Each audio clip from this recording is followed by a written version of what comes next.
The fluorescent lights hummed their sickly tune above Judge Patricia Morrison's courtroom, casting shadows that made everyone look guilty. Sarah Chen sat in the witness box, her daughter Emma's tiny hand gripping her leg beneath the table. At 3 years old, Emma had no business being here, but she was the only witness. Sarah had barely slept in 48 hours. The anxiety had wound itself so tightly around her chest that breathing felt like a conscious effort, like something she had to remember to do. She changed her outfit 3 times that morning, finally settling on a navy blazer and gray slacks that made her look professional but not threatening, credible but sympathetic. The prosecution team had been clear. Appearance mattered. Juries weren't objective. Judges weren't objective. 3-year-olds certainly weren't objective. Emma was wearing her favorite sundress, the yellow one with the sunflowers that Sarah had bought her last summer, back when life still made sense. Back before the break-in.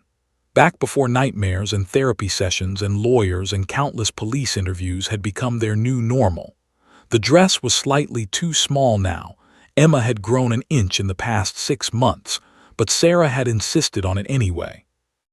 If Emma was going to do this, if her daughter was going to stand up in front of a judge and identify a man who'd invaded their home and threatened their lives, then she would do it in something that made her feel brave. Even if that bravery was just a yellow sundress. Sarah could feel the eyes of the gallery on them. This was a high-profile case. The local news had covered the break-in extensively. 3 suspects still at large, 1 man in custody, a home invasion that had terrified an entire suburb into upgrading their security systems and installing additional locks on their bedroom doors. Sarah had become a minor local celebrity, the kind of person people recognized at the grocery store and approached with expressions of sympathy mixed with morbid curiosity. "Are you the woman from the break-in?" strangers would ask. "How are you doing?" they'd say, in the tone of voice usually reserved for people whose houses had burned down or whose children had been kidnapped. Sarah had learned to smile and nod, and change the subject as quickly as possible. Derek Paulson sat at the defense table 30 feet away, and Sarah could feel the weight of his stare even without looking directly at him. She'd seen his photograph so many times, in police reports, on the news, in the materials her attorney had prepared, that his face had become almost abstract to her. But in person, he was somehow both more and less threatening than she'd imagined. He looked ordinary. He looked like he could be anyone.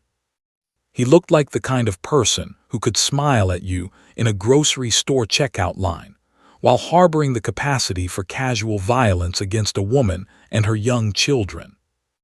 That was perhaps the most terrifying thing about Derek Paulson. He looked human. Emma was squirming in that way 3-year-olds do when they're trying very hard to sit still. Sarah could feel her daughter's restlessness, the way children experience time differently than adults. To Emma, they'd been sitting here for an eternity. In reality, they'd been here for 20 minutes. The trial wouldn't start in earnest for another 2 hours. Sarah whispered, bending down slightly so her mouth was close to her daughter's ear. "You remember what we talked about?"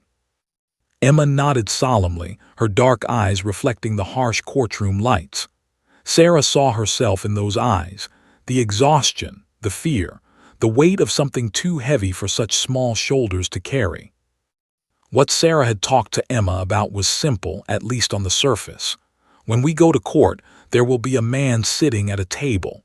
He's the man who came into our house that night. You remember, don't you? The night Mommy was scared." Emma remembered. Sarah knew she did because Emma woke up at least 3 times a week screaming, her small body soaked in sweat, her cries filling the darkness of their home with a desperation that made Sarah's heart crack all over again, every single time. Sarah's therapist had warned her about this. Asking a 3-year-old to testify is not standard practice. The courts understand that children this young are extremely suggestible, easily confused, prone to creating false memories based on leading questions and parental influence. "Are you sure this is necessary?" But it was necessary. The prosecution had made that clear. Without Emma's identification, the case was circumstantial. Derek Paulson had been seen fleeing the property by a neighbor, but it was dusk and the neighbor needed glasses and would be destroyed on cross-examination. There was physical evidence, fingerprints, DNA from skin cells found on the window he'd forced open, but defense attorneys could muddy the waters with expert testimony and procedural arguments that cost money and time. Emma's testimony, however, was simple: a child identifying her attacker. In the eyes of a jury, that was powerful, that was real, even if it was also traumatic beyond measure. Sarah's ex-husband, Michael, had fought against this in family court. "It's child abuse," he'd said, his face flushed with anger during a phone call 3 weeks ago. "You're using our daughter to punish Derek Paulson because of your own trauma." The accusation had stung precisely because there was a kernel of truth to it. Sarah couldn't separate her own rage and violation from her desire to see Derek Paulson punished. She couldn't look at her daughter without seeing the moment she'd grabbed her from her crib, the terror in Emma's eyes as the sounds of breaking glass and running footsteps filled their home. But Michael wasn't the one who'd been home that night. Michael wasn't the one who'd held their daughter in the dark, afraid that the stranger downstairs would think to check the bedrooms, would realize there were 2 more victims waiting upstairs. Michael wasn't the one who'd had to look at his daughter's face every day and know that he was about to make her relive the worst night of her life in front of a judge and a gallery of strangers.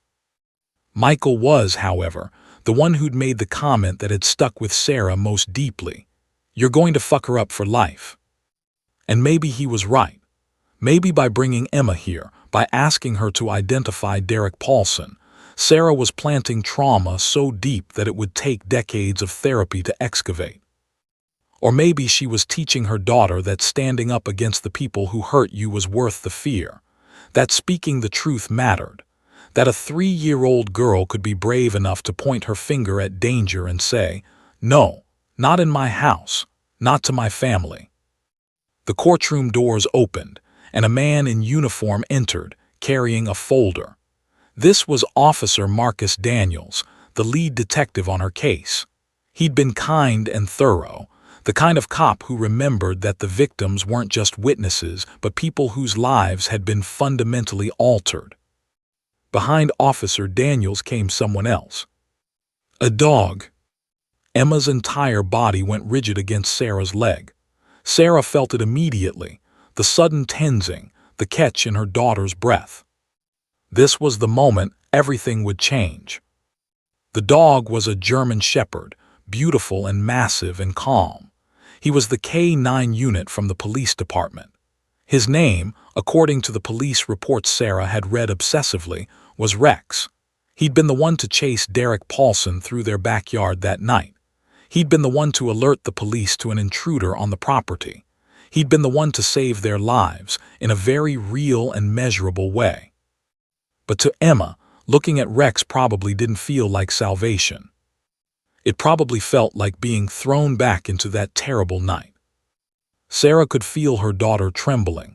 She reached down and stroked Emma's hair, trying to communicate through touch what she couldn't say out loud: "It's okay. You're safe. I'm right here." But the words felt like lies. Because Emma wasn't safe. She was about to be asked to identify a violent criminal in front of a courtroom full of strangers.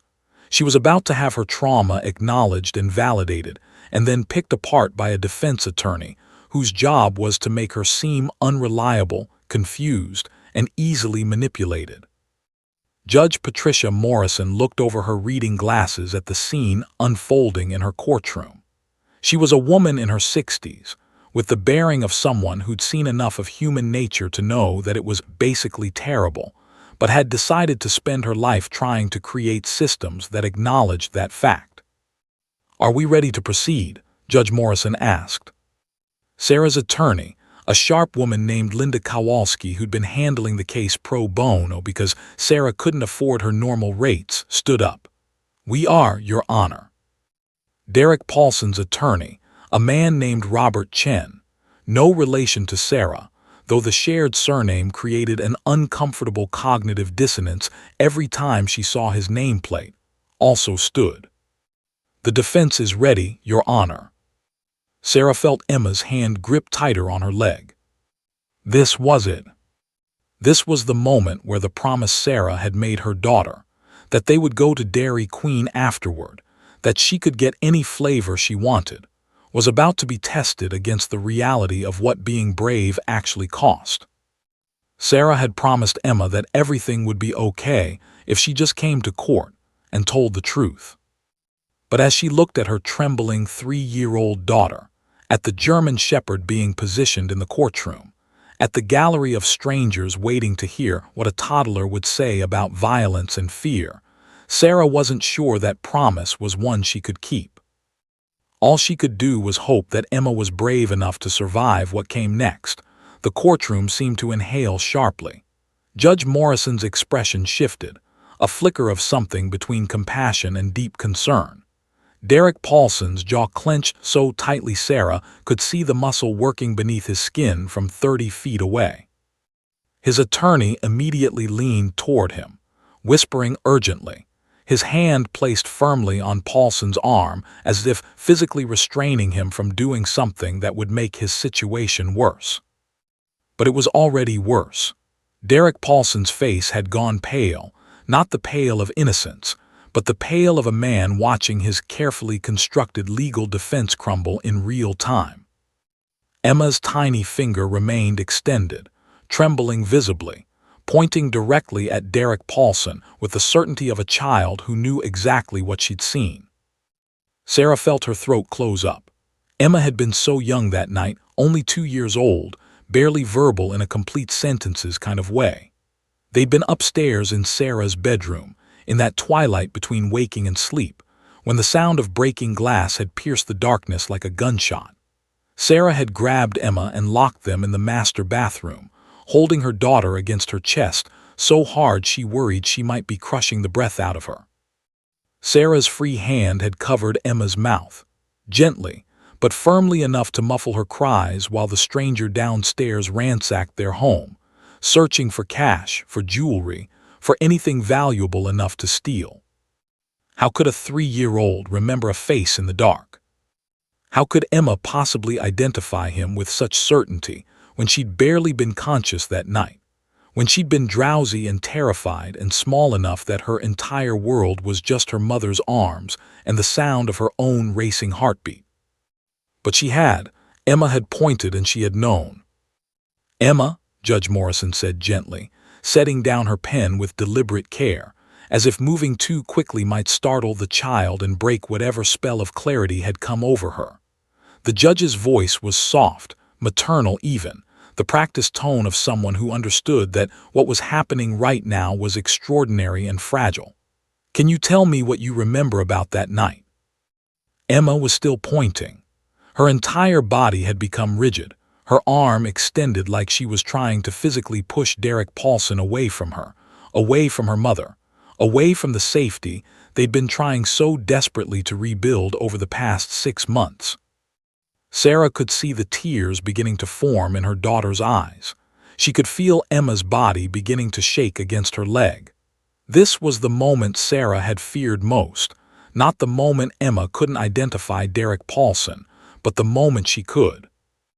The moment the identification became real and undeniable and concrete, and Emma was forced to confront the reality that the man who'd invaded their home was sitting 30 feet away, staring at her with an expression that Sarah couldn't quite read, but that made her skin crawl. "There's a bad man," Emma whispered, her voice so small it seemed to get lost in the vastness of the courtroom before reaching the judge's bench. "He was in our house. He was loud. Mommy was scared. I was scared." The prosecution team exchanged glances, quick, professional, controlled. They'd coached Sarah on what to expect, but they hadn't coached her on how to feel when it actually happened. How to experience her 3-year-old daughter speaking the truth about the worst night of their lives in front of a courtroom full of strangers. "Did you see his face?" Judge Morrison asked, and there was something in her tone that suggested she understood how crucial this next answer was, not just for the case but for everything. "Yes," Emma said, and her voice was steadier this time. "Children sometimes have moments of surprising clarity, moments where the weight of truth gives them a strength that defies their age. I remember his face. He was mean. He yelled at Mommy. Sarah's hand tightened on Emma's shoulder. Derek Paulson hadn't yelled at her, actually. He'd been surprisingly quiet, moving through their home with a kind of practiced efficiency that suggested this wasn't his first home invasion. But he'd been there. He'd been present. And his presence itself had been a kind of yelling, a kind of violence that didn't require words. The prosecution team was making notes, their faces carefully neutral. They'd gotten what they needed. The child had made an identification. The child had provided details. The child had corroborated the physical evidence and the eyewitness testimony from the neighbor. But the defense attorney was already preparing. Sarah could see it in the way he was whispering to Derek Paulson, the way his mind was already working through the cross-examination, finding the angles, preparing to attack Emma's credibility, and suggest that she'd been coached or manipulated or confused by her mother's trauma. And then something unexpected happened. Officer Daniels, still holding Rex's lead, made a small gesture, a signal, a subtle movement of his hand that was barely visible unless you were looking directly at him. And Rex, trained in ways that most civilians didn't understand, began to move, not aggressively, not with any threat, not in the way a dog moves when it's playing or excited or happy to see someone, but in the way a dog moves when it recognizes a threat. The German shepherd's ears pinned back against his head, his body lowered slightly, his center of gravity shifting. His eyes locked onto Derek Paulson with a focus that was almost laser-like in its intensity. It was a gesture of alert, recognition, the kind of body language that Rex had been trained to use when he identified a suspect, a threat, a person who'd done something wrong. Dogs remember people. They remember the scent of fear, the scent of violence, the scent of someone who became a threat. Rex had chased this man through their backyard that night. Rex had been the one to alert the police that there was danger on the property. Rex had been the one to track Derek Paulson's scent and follow it until he'd been captured by the police department. And now, years later, with Derek Paulson sitting in a suit and tie in a courtroom hundreds of miles from that backyard, the dog was confirming what the 3-year-old had just said. The courtroom reacted. There was a subtle shift in the energy, a collective understanding that what was happening here was beyond the normal rules of evidence and procedure. A child had identified a man. A dog had confirmed that identification. The universe was speaking in a language that didn't require legal arguments or expert witnesses. Objection. Derek Paulson's attorney stood up so quickly his chair scraped backward with a sound like nails on a chalkboard. The sound made Emma flinch. Your Honor, this is highly prejudicial. The dog's behavior is not evidence. The dog isn't testifying, Judge Morrison said coolly, and there was steel beneath her calm tone. The child is, and I find her identification credible, supported by the physical evidence in this case and corroborated by the K-9 unit's behavior. Emma had begun to sob. Not the quiet tears anymore, but real, body-shaking sobs that came from deep in her chest, from the place where 3-year-olds store their biggest fears and their most overwhelming emotions. Sarah lifted her into her arms, and Emma buried her face in her mother's neck. Sarah could feel the rapid heartbeat of her daughter, the fear that was flooding back through her small system now that she'd been made to relive that night. The gallery of onlookers, journalists, concerned citizens, other members of the legal system, watched in heavy silence. This was the moment they would remember, not the legal arguments or the procedural questions, but this, a child, traumatized but brave, identifying the person who'd hurt her family while her mother held her, and a trained police dog bore silent witness to the truth. Derek Paulson was staring at Emma with something dark and unreadable in his expression. His hands were clenched into fists on the defense table. His jaw was working silently, as if he was grinding his teeth hard enough to crack them. His eyes had the kind of intensity that suggested he was calculating, planning, thinking several steps ahead. Sarah noticed it. The intensity of his stare, the coldness in his eyes, the way he was looking at Emma not with the expression of a man who'd been accused, but with the expression of a man who'd been thwarted. She would never forget the way he looked at her daughter. And that's when she saw his hand move. His right hand, which had been resting on the defense table next to his attorney's legal pad, twitched, a small movement barely noticeable unless you were looking directly at him. His index and middle fingers extended slightly, a gesture, subtle, quick, the kind of gesture that would be invisible to most of the courtroom. But not to Sarah. Sarah had been watching Derek Paulson with the kind of intensity that a mother develops when her child has been threatened. She'd been studying his face, his body language, his reactions, trying to understand the kind of person who would break into a home where children were sleeping. And she'd just seen something that made her blood run cold. Derek Paulson had just sent a signal. It happened in less than a second. Derek Paulson's right hand, which had been resting on the defense table next to his attorney's legal pad, twitched. A small movement, barely noticeable unless you were looking directly at him, unless you'd spent 6 months studying every micro-expression, every gesture, every tell that might indicate this man's state of mind. His index and middle fingers made a gesture, subtle, quick, the kind of hand signal that could be dismissed as a nervous tic or an unconscious movement if you didn't know what you were looking at. But Sarah knew what she was looking at. She'd read about this in the court materials. She'd researched it obsessively during the nights she couldn't sleep. Prison hand signals, gang codes, the way inmates communicated with associates on the outside, the way power structures that existed behind bars extended into the courtroom, into society, into the lives of innocent people who'd made the mistake of being in the wrong place at the wrong time. Derek Paulson had just made a signal, and someone in the courtroom had received it. Sarah's entire body went rigid. She was still holding Emma, her daughter's face buried in her neck, her small body heaving with the aftermath of her tears. But Sarah's attention was no longer on her child. Her mother's instinct had shifted. The protective radar that had been focused on her daughter now expanded outward, searching, scanning, trying to identify the threat that Derek Paulson had just activated. She looked around the courtroom. That's when she saw him. In the back row, wearing a dark hoodie despite the warmth of the courthouse, sat a man with a scarred face. Sarah hadn't noticed him before, or rather, she'd noticed him in the way you notice background details in a photograph without really seeing them. But now, with Derek Paulson's hand signal still fresh in her mind, she saw him with crystal clarity. He was tall, muscular, the kind of man who looked like he'd spent years in a gymnasium or a prison yard building himself into a weapon. His arms were covered in tattoos, intricate designs that probably meant something to people who understood that language.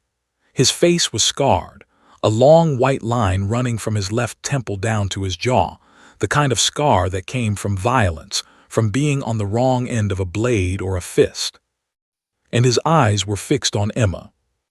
Not on Sarah, not on the judge or the attorneys or the police officer, but on Emma. On the 3-year-old girl who just identified Derek Paulson as the man who'd invaded their home. When Derek Paulson made the signal, scarred-faced man had responded. Sarah had caught it, a slight nod, barely perceptible, the kind of acknowledgement that a trained observer would recognize immediately. Sarah's blood turned to ice. Her mouth went dry, her heart began to race. The protective instinct that had been simmering beneath her skin for 6 months suddenly erupted into something primal and terrifying. This wasn't over. The trial wasn't a conclusion. Derek Paulson's conviction wasn't the end of the threat. It was the beginning of something else, something worse. "Excuse me," Sarah said, her voice shaking despite her effort to keep it steady. She stood up, shifting Emma onto her hip, moving toward the officer stationed near the courtroom doors. "I need to speak to someone. Now." Officer Daniels noticed the distress in her voice immediately. He'd been observing Sarah throughout the trial, watching her reactions, gauging how she was holding up. He recognized the look on her face as something beyond the normal stress of testifying. Without hesitation, he handed Rex's lead to the court officer and walked towards Sarah, his hand instinctively moving to the radio on his belt. "What's wrong?" he asked quietly, his voice calm and professional but his eyes sharp and alert. Sarah angled her body slightly, using the angle to subtly indicate scarred-faced man without being obvious about it. "That man," she said, keeping her voice low. "The one in the back, the one in the hoodie, he responded to something the defendant did. I think theirs." But she didn't get to finish. Scarred-faced man stood up abruptly. The movement was sudden enough that everyone in the courtroom turned to look at him. His chair scraped back with a sound like a warning. His body unfolded from the bench. He was taller than Sarah had realized, at least 6'3", with the kind of physical presence that made the air in the room seem to compress. Judge Morrison's gavel was already rising. "We're ready for the witness identification. Officer Daniels, please bring in the K-9 unit." No, that wasn't right. That wasn't what was happening. Sarah's mind was fragmenting, trying to process multiple streams of information simultaneously. The judge was still following the original trial schedule. She had no idea what was about to happen. No one had seen the signal except Sarah. No one had noticed scarred-faced man except Sarah. Which meant this was about to explode, and Sarah was the only person who knew it was coming. "Security," Judge Morrison commanded, finally registering the disturbance. "Remove that man from my courtroom." But scarred-faced man wasn't moving toward the exit. He was moving toward the center of the courtroom, towards Sarah and Emma. His hands were at his sides, but his body language suggested he was about to do something. His expression was neutral, almost blank, the expression of a man operating on instructions rather than emotion. Officer Daniels immediately stepped in front of Sarah and Emma, his body creating a physical shield. "Step back, hands where I can see them." The security guards began moving, 2 of them, both in their 50s, both clearly not prepared for what was about to happen. They moved toward scarred-faced man with the confidence of people who'd ejected drunk people from buildings and dealt with minor disturbances. This was not a minor disturbance. Time seemed to fragment. Everything moved in hyperreal clarity and slow motion simultaneously. Sarah could see the security guard moving toward scarred-faced man. She could see Judge Morrison's expression shift from authoritative to terrified. She could hear Emma screaming, a sound so primal and afraid that it would haunt Sarah's nightmares for years to come, a sound that cut through the courtroom like a knife. The journalists in the gallery were standing up, their phones already out recording. The prosecution team was moving back, creating distance. Derek Paulson's attorney was shouting something incoherent. "Get down," Officer Daniels commanded, his voice cutting through the chaos with the authority of someone trained for exactly this scenario. And then Rex barked, not the obedient, controlled bark of a trained police dog responding to a command, but a primal, protective sound that echoed through the courtroom like a gunshot. The dog had sensed the threat. His entire body was tense, his hackles raised, his teeth bared. He was lunging forward despite the court officer's grip on his lead. Sarah was moving backward, pressing Emma against her chest, trying to create distance between herself and whatever was about to happen. Scarred-faced man's hand came out of his jacket. It was moving with purpose. His fingers were extended, his arm rising. His face was still blank, still operating on some internal script that Sarah couldn't read. Officer Daniels had his hand on his sidearm now. Hands now. The security guards were reaching for scarred-faced man. The courtroom was descending into chaos, people screaming, people standing up, people trying to move toward exits or away from the center of the room. Judge Morrison was standing, her face pale, her gavel raised but useless in the face of what was happening. And Sarah was watching scarred-faced man's hand emerge from his jacket. She was watching it move toward them. She was watching it move toward her daughter. And then, in that frozen moment of time, she saw what he was holding. And what he was holding was not a weapon. But it was something far more dangerous. It wasn't a weapon. It was a phone. The moment scarred-faced man's hand emerged from his jacket holding a smartphone, the security guards tackled him. His body hit the ground with the sound of impact, a heavy thud that seemed to reverberate through the entire courtroom. The phone flew from his hand in a perfect arc, spinning through the air like a strange metallic bird, and skittered across the polished courtroom floor like a hockey puck sliding across ice. It stopped near the judge's bench. For a moment, just a moment, no one moved. The adrenaline in the room hung like a physical presence, like an invisible fog that had infected every person present. Officer Daniels was still shielding Sarah and Emma, his body a barrier between them and scarred-faced man. Rex was still in defensive posture, his hackles raised, his teeth still bared, his entire 90-pound frame trembling with the intensity of his need to protect and eliminate the threat. The court officer had finally gotten control of Rex's lead, pulling him back, creating distance between the dog and the chaos on the floor.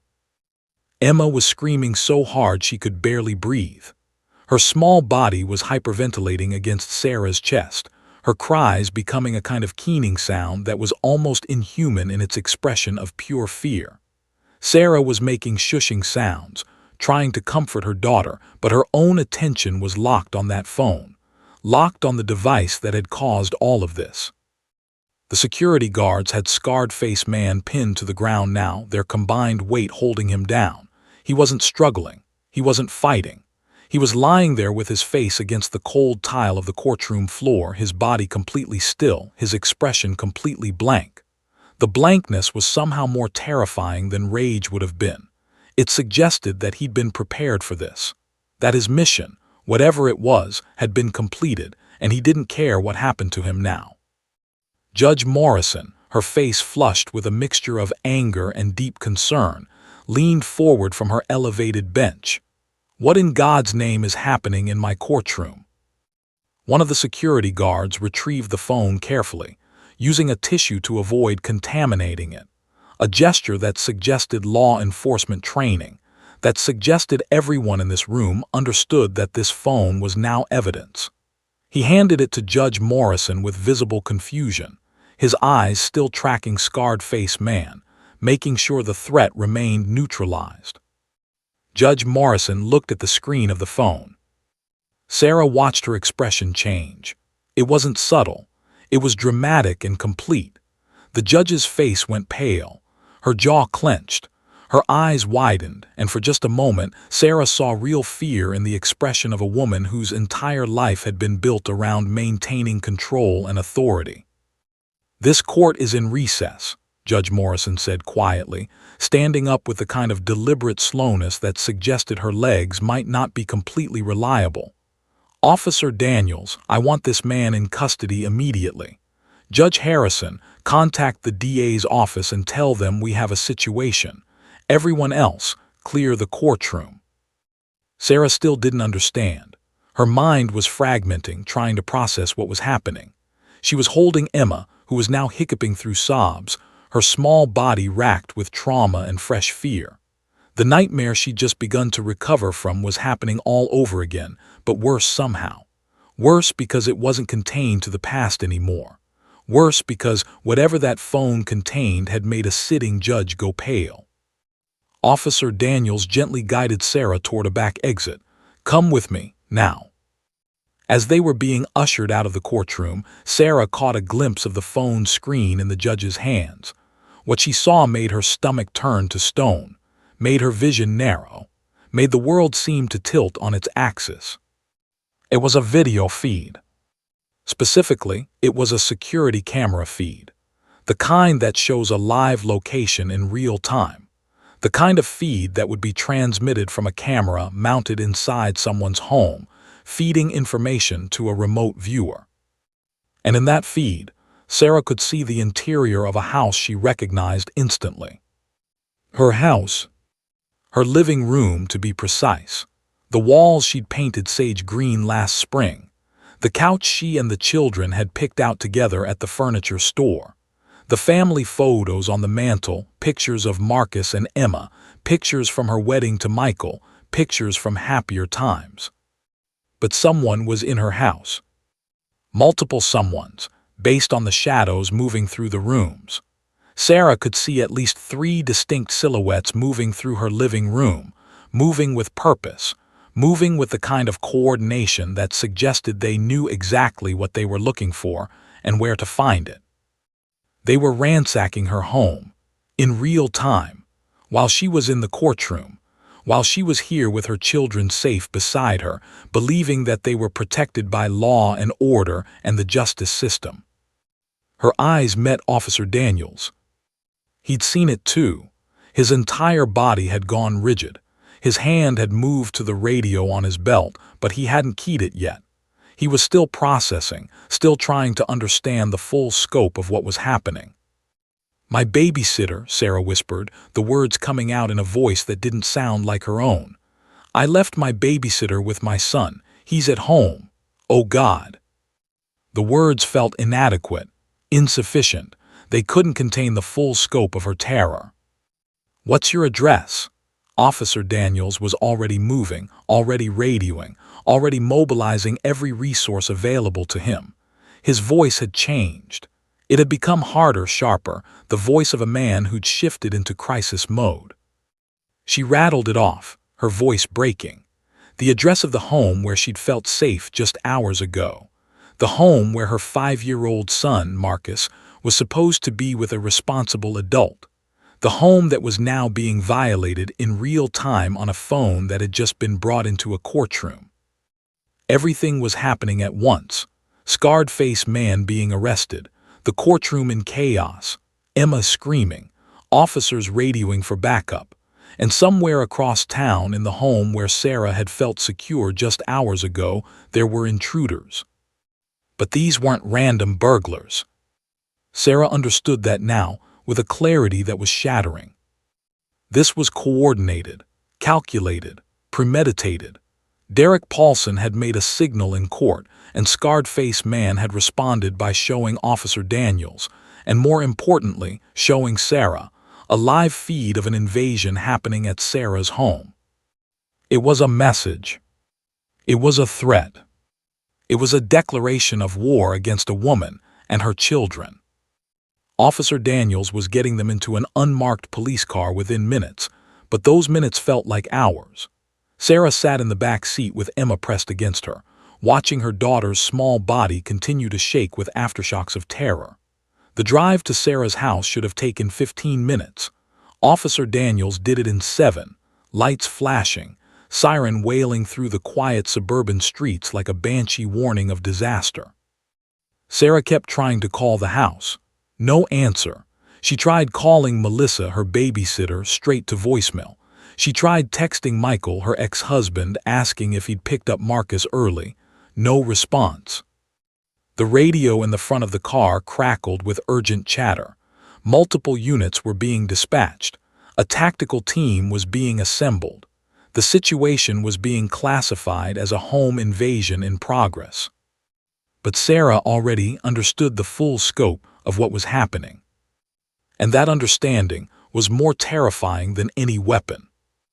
Because Derek Paulson had just shown her that he could reach into her home, that he could touch her children, that the courthouse was no longer safe, her home was no longer safe, and nowhere in this world was truly beyond his reach.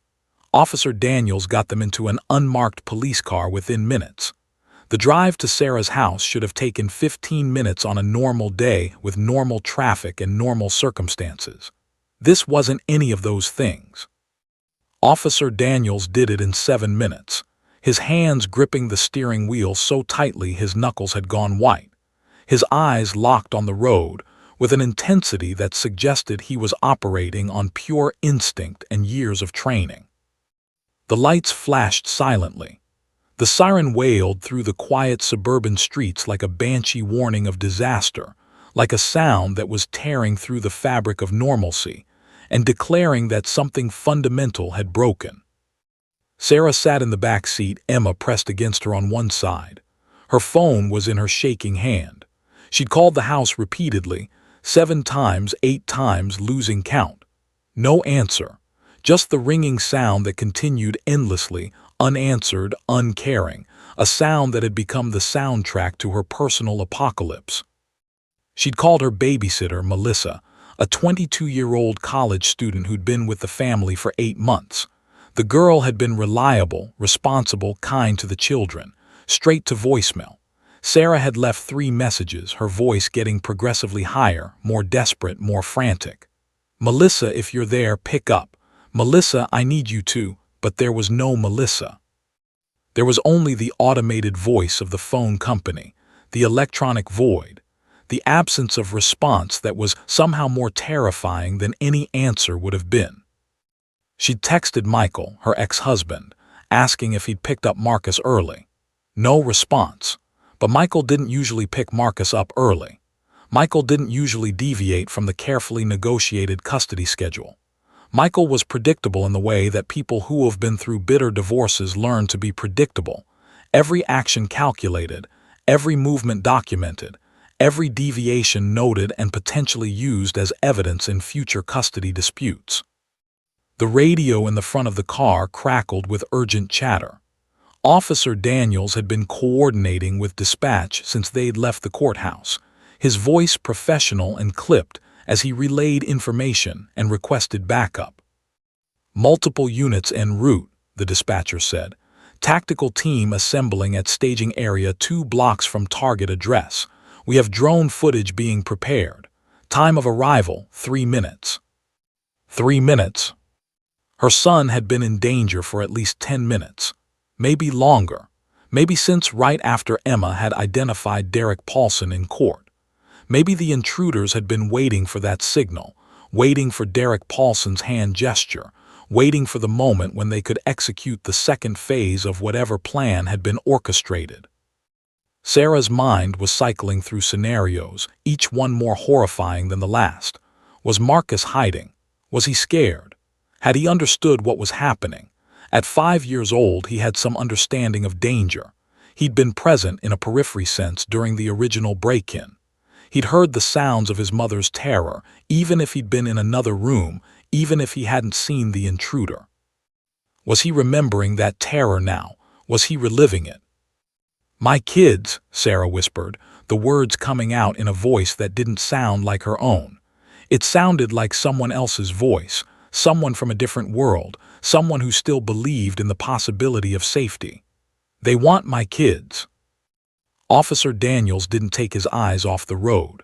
"We won't let that happen," he said, and there was a steel in his voice that gave Sarah a fragile thread of hope to cling to.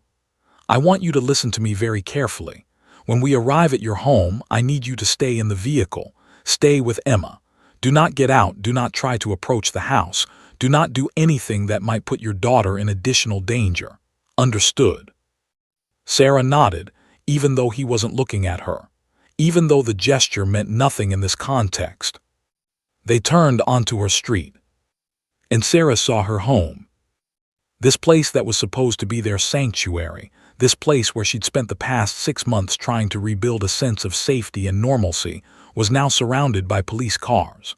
3 units were parked at a distance, their lights off now, their presence quiet and ominous. They looked predatory, even though they were there to protect. There was something about the configuration of the vehicles, the way the officers were positioned, that suggested they were preparing for combat. Officer Daniels pulled up 2 houses down from her home and killed the engine. What Sarah saw through the windshield made her heart stop completely. 2 men were visible through her front window, large men, tattooed men with the bearing of criminals who'd spent time in institutions where violence was a language and brutality was currency. They were moving through her home with purpose. They were carrying boxes, taking things. But not valuable things. Sarah's mind was racing, trying to make sense of it. They weren't taking her television. They weren't taking her jewelry or electronics. They were taking documents. They were taking her laptop. They were taking files from her bedroom, probably documents related to the custody case, related to Michael, related to the divorce settlement. They were taking evidence of her life, her evidence. Why are they taking documents? Sarah asked aloud, the question escaping her lips before she could stop it. She was still trying to rationalize it, still trying to find a logical explanation that would fit within the normal world where home invasions made sense. Officer Daniels was speaking quietly into his radio, coordinating with the other units, his voice dropping to a level that suggested he was accessing secure channels, tactical frequencies. He glanced at her, and in that glance, Sarah saw the answer to her question before he spoke it aloud. Insurance, he said quietly, or leverage. If you testify against him, they want something they can use to discredit you, something they can threaten you with. Documents, financial information, anything that could be weaponized in a courtroom or in a negotiation. The full horror of it crashed over Sarah in a wave. This wasn't about Derek Paulson's trial anymore. This was beyond the legal system, beyond the courthouse, beyond the normal rules of criminal procedure. This was about making her disappear, or making her recant, or making her understand, viscerally, completely, in a way that no threat could accomplish, that testifying against Derek Paulson would cost her everything. "My kids," Sarah whispered. "They want my kids." "We won't let that happen," Officer Daniels repeated, and this time there was an edge to his voice that suggested even he wasn't entirely sure that was true. A SWAT team began moving into position around the perimeter of her home. Silent, professional, armed. She could count them as they moved, 4 on the west side, 3 on the east, 2 positioned at the back door that led into her kitchen. They had photographs of Marcus and Melissa. Everyone knew the parameters of the situation. Everyone understood what was at stake. Sarah held Emma tighter, her daughter now quiet but trembling, her small body locked in a state of hypervigilance that no 3-year-old should ever experience. Officer Daniels' radio crackled. "We have visual on one juvenile male, approximately 5 years old, in the northwest bedroom. He appears safe. No sign of the babysitter yet." Relief flooded through Sarah, bright, hot, overwhelming relief that made her lightheaded. Marcus was alive. Marcus was okay. He was in his bedroom, in his hiding spot, the place where he'd been hiding since the original break-in whenever he was scared. But relief was immediately followed by fresh terror. "Where is Melissa?" Sarah asked, her voice barely audible. Officer Daniels' expression shifted. It wasn't subtle. It was the expression of a man who just realized the situation was more complicated than he'd initially assessed. "We're searching for her," he said carefully. "But first, we need to secure the children." The tactical team moved. The front door of Sarah's home exploded inward, not with violence but with controlled, professional precision. Flashbangs detonated, creating sensory overload for anyone inside. Tactical commands echoed through the house. Within seconds, the 2 men visible through the windows were on the ground, restrained, their shouts of protest swallowed by the overwhelming authority of law enforcement executing a perfectly practiced maneuver. Officer Daniels was speaking urgently into his radio. "All units, be advised, we're looking for one female, approximately 22 years old, named Melissa Rodriguez. She may be injured or in distress. Conduct a thorough search of the entire structure." Sarah couldn't watch anymore. She couldn't look away. Her entire existence was fracturing into 1,000 different realities, each one more terrifying than the last. There was the reality where Marcus was safe in his bedroom. There was the reality where Melissa was missing, possibly hurt, possibly worse. There was the reality where her home had been violated, where her documents had been stolen, where her life had been weaponized against her. "Visual on child," came the radio transmission, "bringing juvenile to safety." And then Marcus appeared in the arms of a tactical officer, his small body confused and frightened, his Captain America pajamas wrinkled and wrong. He'd been in bed when this happened. He'd been sleeping. He'd been awakened to violence and invasion and the destruction of everything he thought was safe.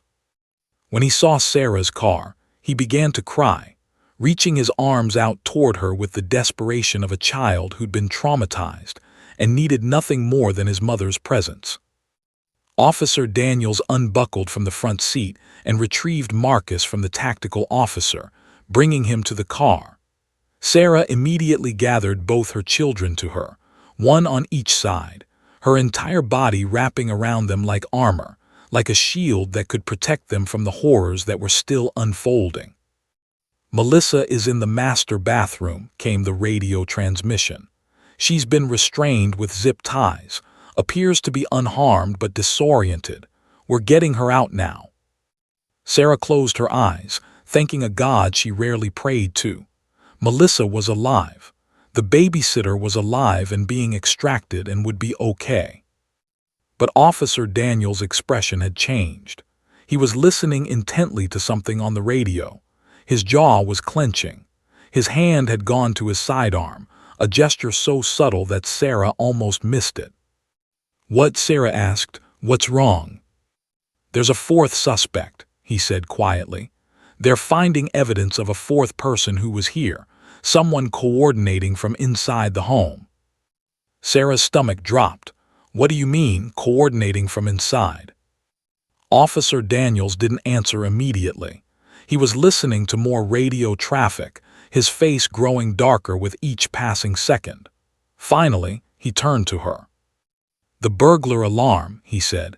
"Your alarm system. Someone deactivated it from inside your home, from your control panel, before the first intruders ever entered." The implication hung between them like a guillotine blade. Someone Sarah trusted had let them in. The drive to her ex-husband's house felt like descending into a nightmare. Officer Daniels had 3 other units with him now, their lights flashing in silent coordination, their sirens mercifully off so as not to alert Michael to their arrival.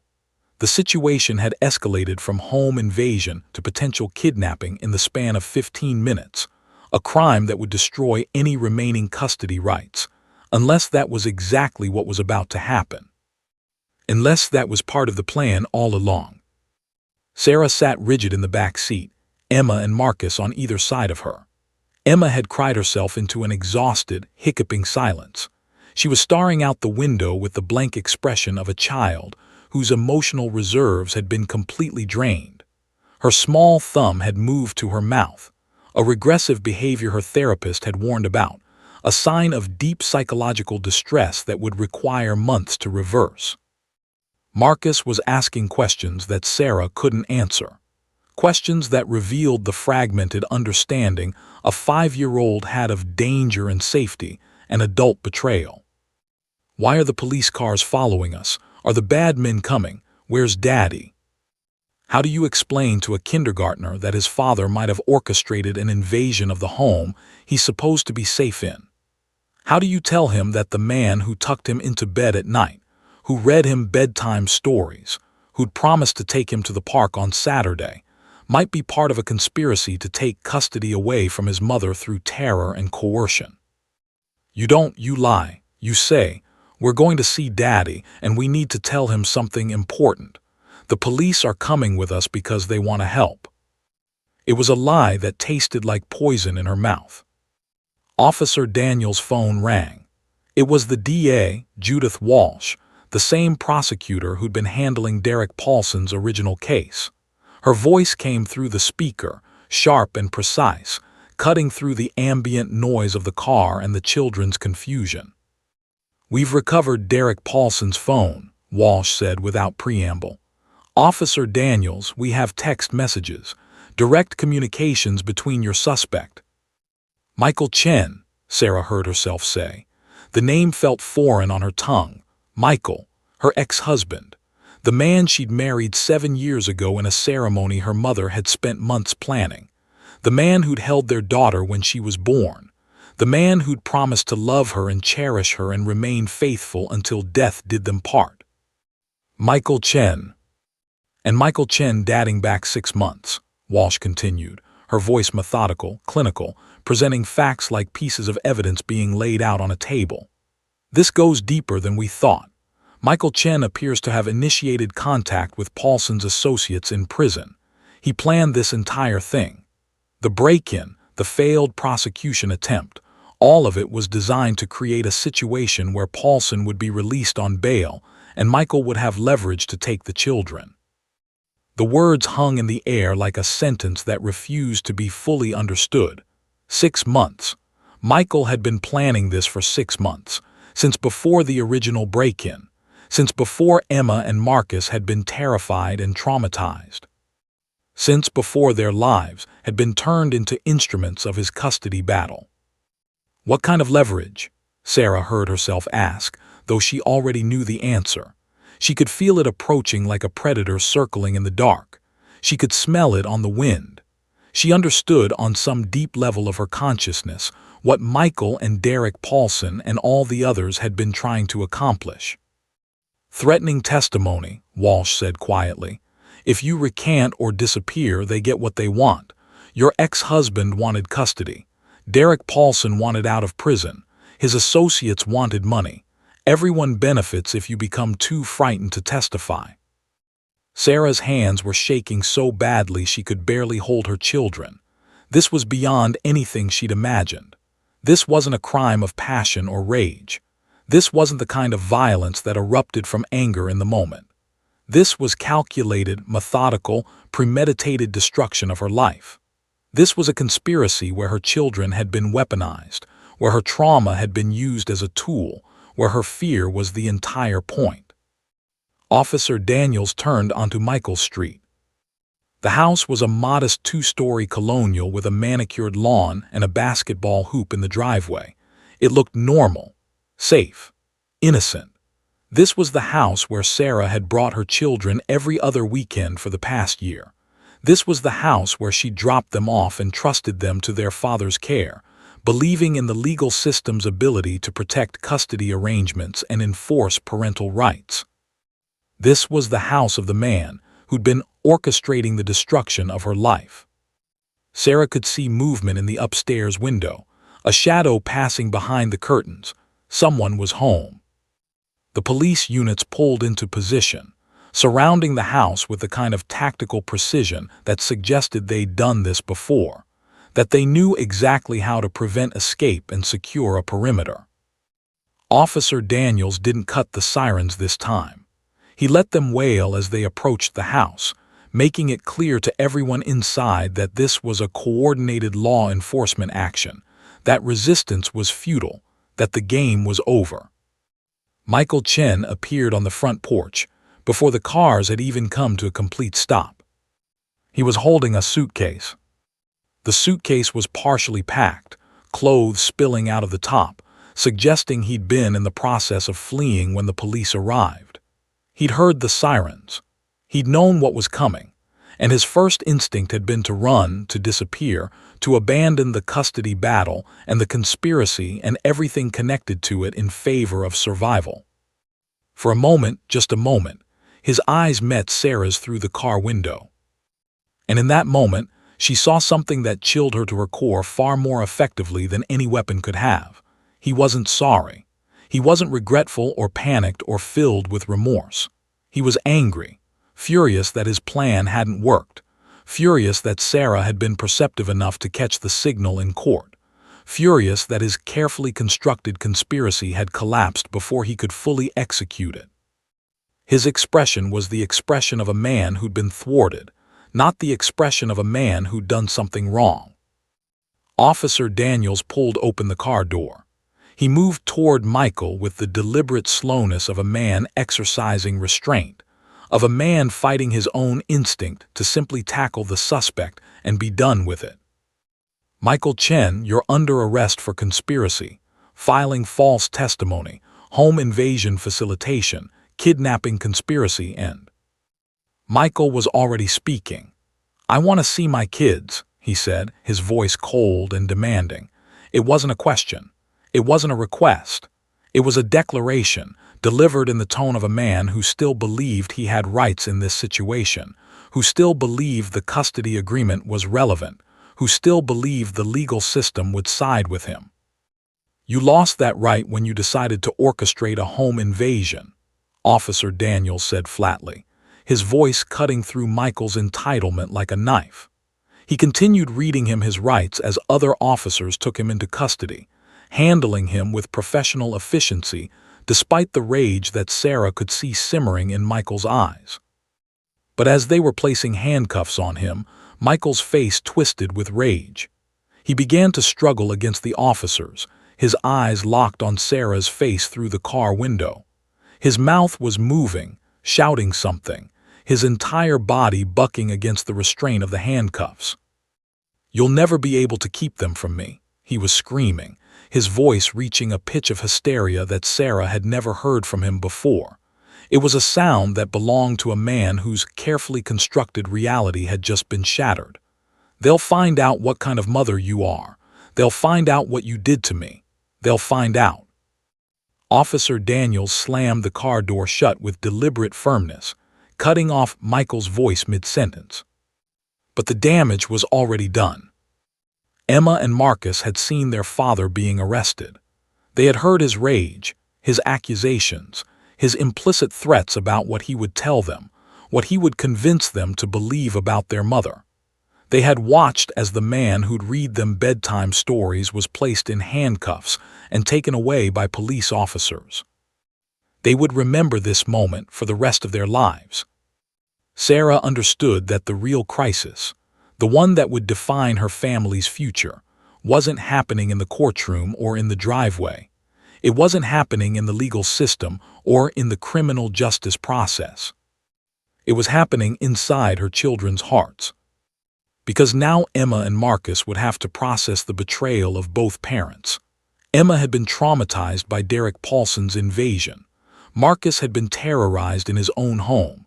And now both of them had to understand that the man they'd called Daddy had orchestrated it all. That their father had been willing to sacrifice their safety, their security, their peace of mind, in order to win a custody battle. Officer Daniels pulled open the driver's side door and looked back at Sarah. "We need to get you and the children to a safe location. We have a safe house prepared. It's secure. It's protected. Your children will be protected." Sarah nodded numbly. She was holding Emma and Marcus, one on each side, her body wrapping around them like armor, like shield, like the only thing standing between them and the darkness that their own father had invited into their lives. She understood, with terrible clarity, that safety was now something that could only be provided by the legal system, and locked doors and armed guards. And that no amount of love could make her children feel truly safe again. 6 months later, Sarah sat in family court, watching Judge Patricia Morrison sign the finalized custody papers. The same judge from Derek Paulson's trial. The same courtroom where Emma had identified Derek Paulson as a threat. The same space where everything had unraveled and then, slowly and painfully, begun to rebuild itself from the fragments of destruction. Sarah's hands were trembling as she watched the judge's pen move across the document. Each stroke was final. Each signature was permanent. This wasn't a temporary order. This wasn't a preliminary decision that could be appealed or modified. This was the end of the legal process, the conclusion of a custody battle that had been won not through Michael's orchestration and threats, but through the exposure of his conspiracy. The courtroom was nearly empty.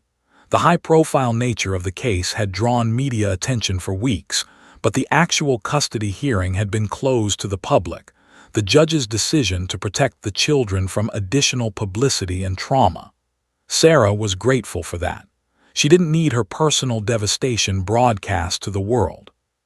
She didn't need to see clips of herself on the news, didn't need to read articles analyzing her fitness as a mother, didn't need to know what strangers thought about her ability to raise her children after everything that had happened.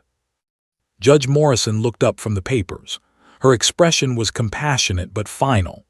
"Sole custody to Sarah Chen," she said formally, "for the record, for the transcripts that would be archived in court files. Michael Chen is to have supervised visitation only, pending the outcome of his criminal trial and a comprehensive psychological evaluation." The court finds that the respondent's actions constitute a fundamental breach of parental responsibility and have created a significant risk of harm to the minor children. The gavel came down. The sound echoed through the courtroom like a period at the end of a sentence, like a door closing, like a chapter ending. Sarah had attended the criminal trials as well, Derek Paulson's retrial with the new evidence from the phone and the coordinated home invasion, Michael's trial for conspiracy and filing false testimony. She'd sat in galleries and listened to prosecutors present evidence and watched defense attorneys try to muddy the waters with procedural arguments and expert testimony about the reliability of children's eyewitness accounts. Derek Paulson had been convicted on multiple counts. The evidence was overwhelming: the phone with the live feed, the text messages with Michael, the coordination between the intruders and the person deactivating the alarm from inside the home.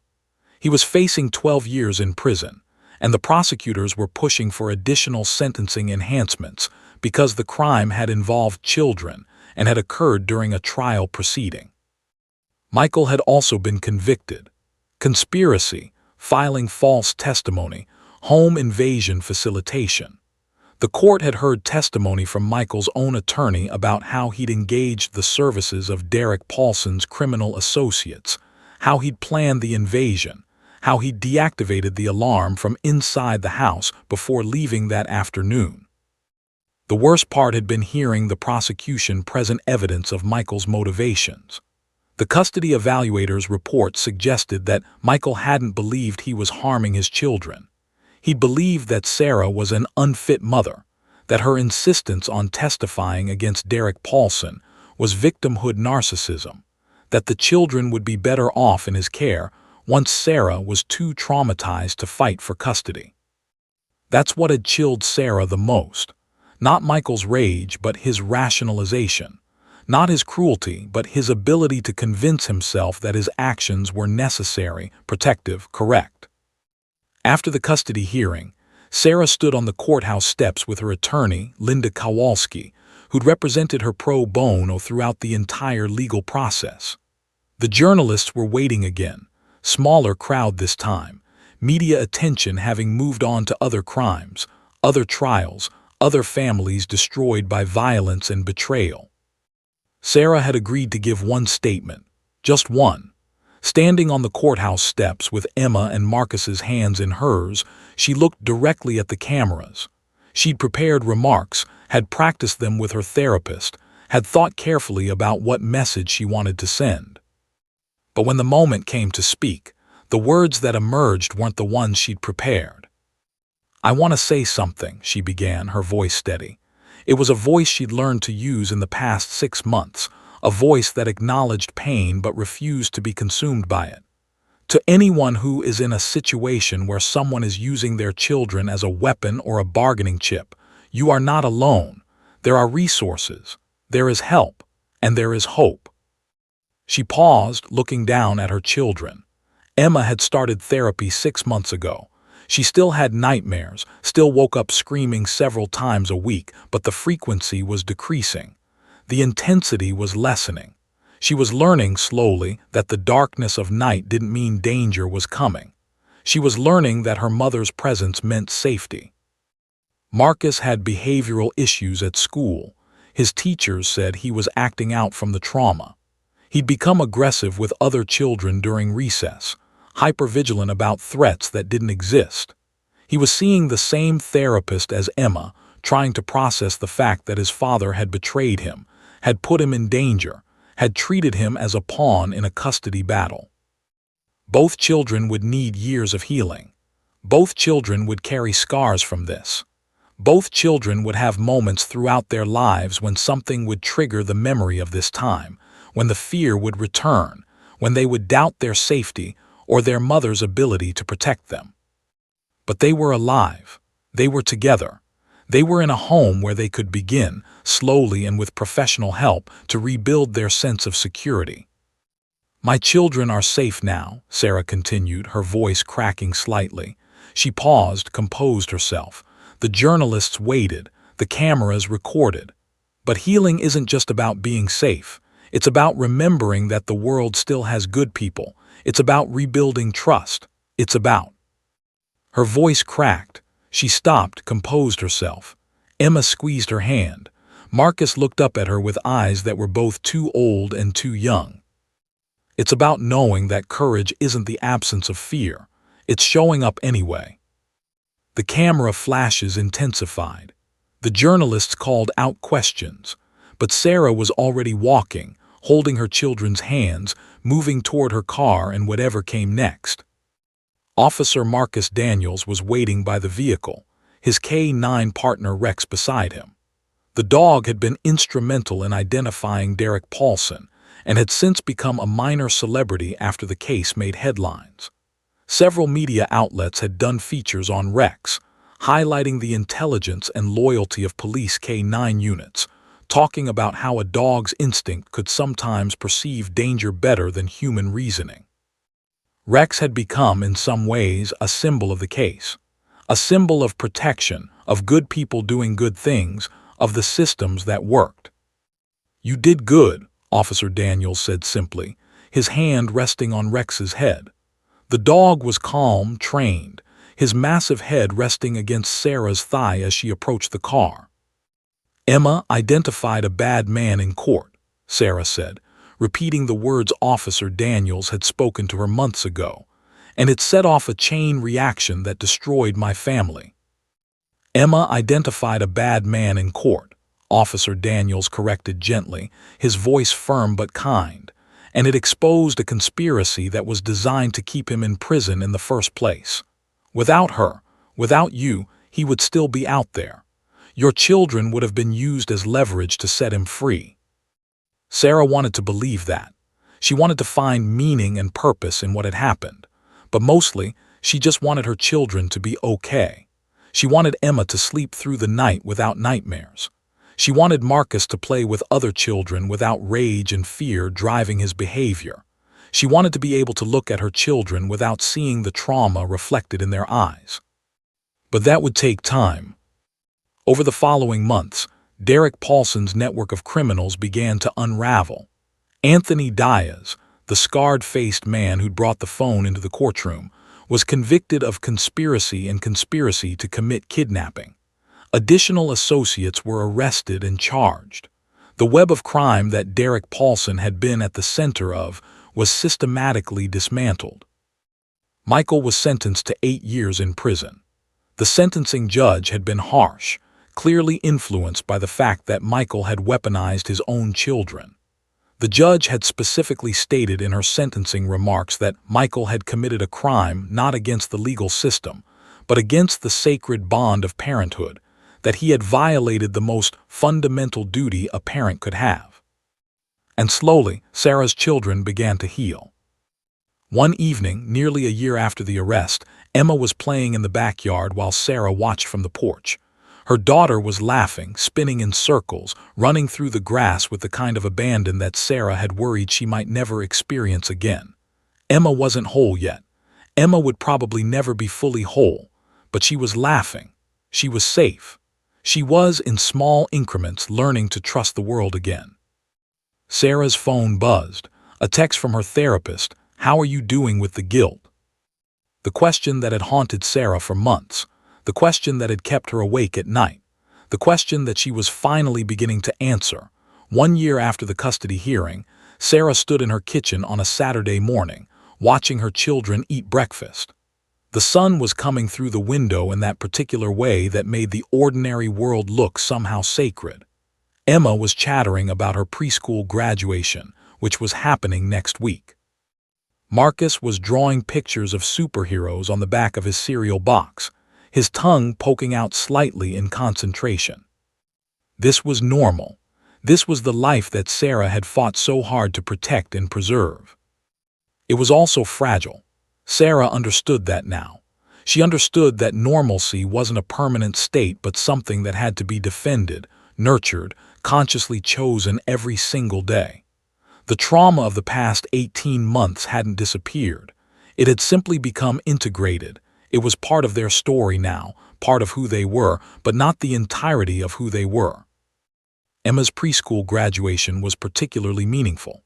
The fact that Emma had made it through the school year, had formed friendships, had participated in class activities despite the ongoing nightmares and therapy sessions, that was a victory. Sarah was planning to attend, had already arranged to take time off work, had bought Emma a new dress for the occasion, not the yellow sunflower one, though that dress still hung in Emma's closet as a kind of physical reminder that she'd been brave enough to identify a threat.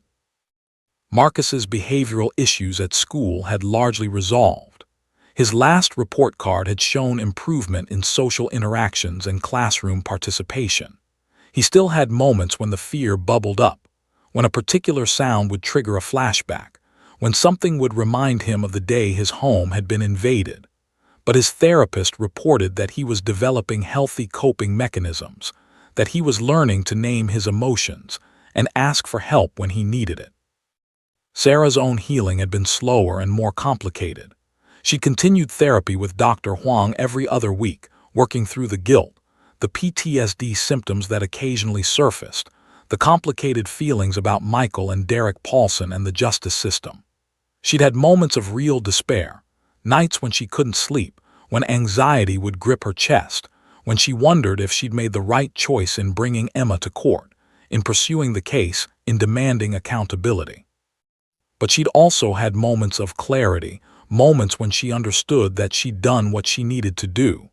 That bringing Emma to court hadn't been abuse, it had been protection. That insisting on justice hadn't been selfish, it had been necessary. That refusing to let Michael's conspiracy succeed had been an act of motherhood, not a violation of it. The legal proceedings had concluded. Derek Paulson was in prison, serving his 12-year sentence, with additional charges still pending related to his larger criminal network.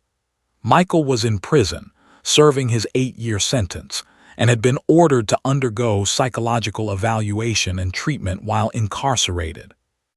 The DA's office had indicated that they were building additional cases against other members of the conspiracy network. But for Sarah and her family, the immediate legal fight was over. Officer Marcus Daniels had become an occasional visitor. He'd bring Rex sometimes, and the dog had become something like a therapy animal for the children. Emma had specifically asked if Rex could come to her preschool graduation, and Officer Daniels had arranged it. The dog would be there, a four-legged reminder that there were people in the world, and animals, who were dedicated to protection and safety. Sarah had even attended one of Officer Daniels' K-9 unit training sessions. She'd watched the dogs work, had understood the incredible intelligence and training that went into their preparation. Rex could detect threats that humans couldn't perceive. Rex could protect people who couldn't protect themselves. Rex represented, in some ways, everything Sarah wished she could be for her children, all-knowing, all-protective, able to sense danger before it manifested. But one of the things Sarah had learned in therapy was that she couldn't be that for her children. She could be present. She could be protective within reasonable limits. She could help them build resilience and processing skills and the ability to move through fear. But she couldn't eliminate all danger. She couldn't make the world completely safe. She could only teach them how to live in a world that contained both safety and danger, and how to trust that they could survive whatever came. That was the real lesson that Sarah's family had learned. Not that the world was safe, because it clearly wasn't, but that they could survive it. That they could face terrible things and come out the other side changed but not destroyed. That trauma could be processed and integrated and transformed into wisdom. Sarah's mother had started coming over on Sunday afternoons. For years, Sarah had kept her mother at a distance. Her mother's own issues with anxiety and control had created tension in their relationship. But the trauma had somehow cracked open something in both of them. Her mother had been there during the worst of it, had held Emma during night terrors, had sat with Sarah when the panic attacks came. "I'm sorry," her mother had said one day, seemingly out of nowhere, while they were sitting on the porch watching the children play. "I'm sorry for all the ways I couldn't protect you when you were young. I'm sorry for not understanding how much you needed that." It was the kind of apology that could only come after a lifetime of complicated history. Sarah had cried, and her mother had held her hand, and they'd sat there in silence, and something had shifted between them. Not healed completely, wounds that deep required more than one moment of understanding, but shifted towards something that might eventually become genuine healing. Sarah had also started a support group for mothers who'd experienced domestic violence and custody manipulation. She led the group once a month, sharing her story with other women who'd been through similar experiences, offering her hard-won wisdom about the legal system, about protecting children, about the long road to recovery. One woman had asked her, "Do you regret bringing your daughter to court?" Sarah had paused before answering. It was the question that still sometimes woke her up at night, the question that still carried the weight of uncertainty and doubt. "No," she'd said finally, "I don't regret it. Emma was traumatized by what happened. Bringing her to court was additional trauma, but it was also giving her agency. It was telling her that her voice mattered, that what happened to her was serious enough to require accountability. And I think that's important. I think growing up in a world where bad things happen but no one is held accountable is also traumatic. So yes, there was a cost, but there was also a purpose." The woman had nodded, and Sarah could see the relief in her expression. The relief of hearing that another mother had faced this same impossible choice and survived it.